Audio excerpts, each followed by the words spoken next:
السلام علیکم ورحمۃ اللہ وبرکاتہ۔ معزز ناظرین و سامعین، امید ہے آپ تمام احباب بخیر و عافیت ہوں گے۔ اللہ تعالیٰ آپ کو خوش و خرم رکھے۔ معزز ناظرین و سامعین، انتہائی درجے سبق آموز واقعہ لے کر آپ کی خدمت میں حاضر ہوں۔ معزز ناظرین و سامعین، ایک بادشاہ کے بارے میں آتا ہے کہ اس بادشاہ نے اپنی رعایا کا دل جیتنے کے لیے بہت وسیع پیمانے پر دسترخوان بچھانے کا انتظام کیا۔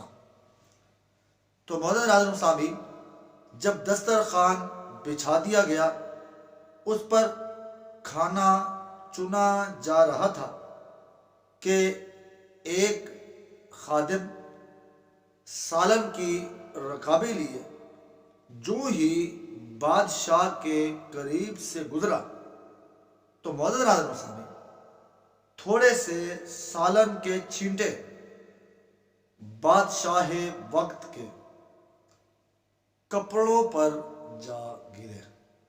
بادشاہ بڑا طیش میں آیا اور غراتے ہوئے بولا کہ اس نافرمان بدبخت انسان کو قتل کر دیا جائے، کیونکہ اس نے میری رعایا کے سامنے میری توہین کی ہے۔ تو معزز ناظرین و سامعین، توجہ طرف بات یہ ہے کہ چند قطرے سالن کے رکابی سے گر کر جو بادشاہ کے کپڑوں پر لگے تھے، اس معمولی سی غلطی پر، اور یہ غلطی بھی کوئی جان بوجھ کر نہیں کی گئی تھی بلکہ انجانے میں کی گئی تھی، اور بادشاہ کی تھرتھراہٹی آواز کہ اس گستاخ کو سر عام قتل کر دیا جائے،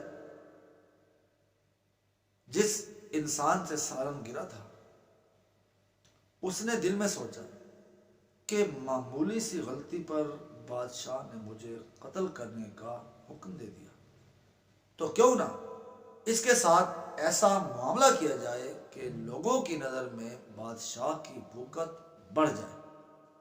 تو معزز ناظرین و سامعین، اس نے ایسا کیا کہ پوری رکابی سالن سے بھری بادشاہ کے سر پر انڈیل دی۔ جو ہی معزز ناظرین و سامعین اس نے بادشاہ کے سر پر وہ سالن کی بھری رکابی انڈیلی، سارے کپڑے بادشاہ وقت کے خراب ہو گئے اور ساری رعایا اس کو دیکھنے والی تھی۔ بادشاہ طیش میں تھا، بیٹھا رہا۔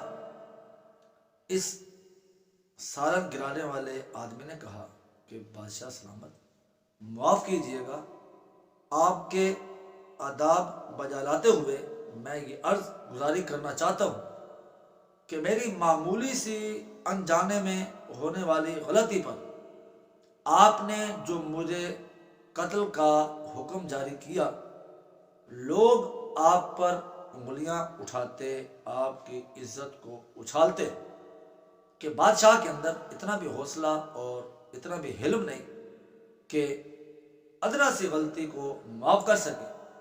لہذا میں نے آپ کی عزت کو محفوظ رکھنے کے لیے یہ حرکت کی ہے تاکہ آپ پر کوئی انگلی نہ اٹھا سکے۔ جب بادشاہ نے اپنے خادم کی یہ بات سنی تو سر جھکا کر بیٹھ گئے۔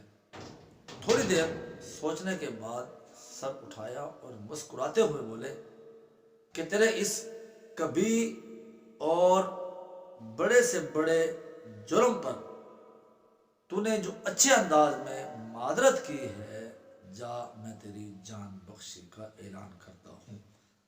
تو معزز ناظرین و سامعین، اس کی جان بخشی کر دی گئی۔ تو معزز ناظرین و سامعین، اس قسم کی مزید اسلامک اور سبق آموز کہانیوں کے لیے، اسلامی معلومات کے لیے ہمارے اس چینل خباب وائس کو ضرور سبسکرائب کیجیے گا اور ساتھ میں آئی آئیکن کا بٹن پریس کیجیے گا تاکہ ہر نئی آنے والی ویڈیوز بآسانی آپ تک پہنچ سکے۔ والسلام علیکم ورحمۃ اللہ وبرکاتہ۔